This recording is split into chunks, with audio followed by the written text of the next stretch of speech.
lẹ́yìn ikú Aṣọ Gbó Márùn, àwọn agbébọn tún ṣèlérí ìkọlù mìíràn sí Ikoyi Ile. Àwọn olùgbé Ikoyi Ile tó wà ní ìjọba ìbílẹ̀ Oríire ní ìpínlẹ̀ Ọ̀yọ́ ó ní ìrònú ti dojú àgbà wọn kodò pẹ̀lú bí wọ́n tún ṣe gba lẹ́tà ìhàlẹ̀ láti ọ̀dọ̀ àwọn afurasí agbébọn.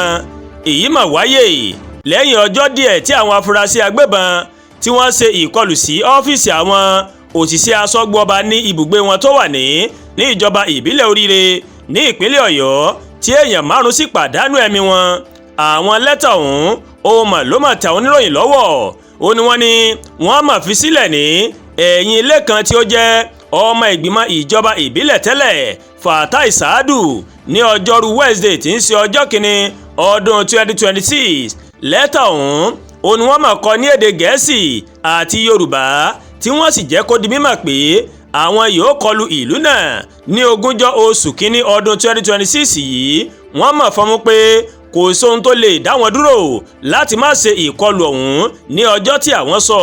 Ohun tí ó wà nínú lẹ́tà náà ni láti ọ̀dọ̀ báńdíìtì a ó wà ní January 20, 2026 ẹ dúró dè wá àti pé kí ẹ múra wa sílẹ̀. A wá láti wá fún yín ní ìbànújẹ́ ní orílẹ̀-èdè yín ní Ikoyi Ile, Ọ̀yọ́ State. Ẹ múra lẹ̀ fún wa o. Àwọn lẹ́tà náà ń ló ti mú ọ̀pọ̀ awuyewuye jẹyọ ní ìjọba ìbílẹ̀ Oríire tí ọ̀pọ̀ olùgbé tí wọ́n sì ti ń kó àyà sókè báyìí lórí ìhàlẹ̀ àwọn afurasí agbébọn náà.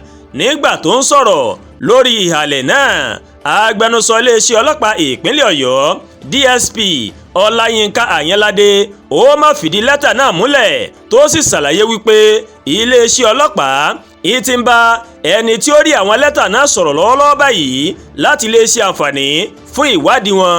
Nínú ọ̀rọ̀ rẹ̀, Àyànládé ní ẹni tí wọ́n sọ pé ó rí àwọn àkọsílẹ̀ náà ó wà ní àgọ́ wa lọ́wọ́lọ́wọ́ báyìí tí a sì ń fi ọ̀rọ̀ wa lẹ́nu wò. Iléeṣẹ́ ọlọ́pàá ti bẹ̀rẹ̀ ìwádìí ní kíkún láti mọ orísun lẹ́tà náà. Ó wáá fi kọ́rọ̀ rẹ̀ pé iléeṣẹ́ ọlọ́pàá ìpínlẹ̀ Ọ̀yọ́ ó mọ rírì àwọn aráàlú àti ìfọwọ́sowọ́pọ̀ wọn tó sì tún rawọ́ ẹ̀bẹ̀ sí wọn láti fààyè gba iléeṣẹ́ ọlọ́pàá láti ṣe iṣẹ́ ìwádìí wọn bó ṣe tọ́ àti bó ṣe yẹ. Tẹ́ ò bá gbàgbé, ṣáájú ni àwọn agbébọn ó ní wọ́n ṣe ìkọlù sí ọ́fíìsì àjọ aṣọ́gbó ọba tó wà ní agbègbè ọlọ́kà ìjọba ìbílẹ̀ Oríire ní ìpínlẹ̀ Ọ̀yọ́. Ìkọlù náà tó wáyé ní nǹkan bíi aago 9 alẹ́ ní ọjọ́ Ṣẹ́gun Tuesday tí ń ṣe ọjọ́ 6 oṣù kínní ọdún 2026 tíṣẹ̀lẹ̀ náà tó sì ṣekú pa Aṣọ Gbó Márùn. Gómìnà ìpínlẹ̀ Ọ̀yọ́ Ṣèyí Mákindé ṣàlàyé pé ìwádìí àwọn ẹ̀ṣọ́ aláàbò ó fi hàn pé àwọn agbésùmọ̀mí tó ti ẹnubodè mìíràn wá òun ló ṣe iṣẹ́ ibi náà. Kí Ọlọ́run Elédùmarè kó bá wa dá ìtọ̀bù padà sórílẹ̀-èdè yìí.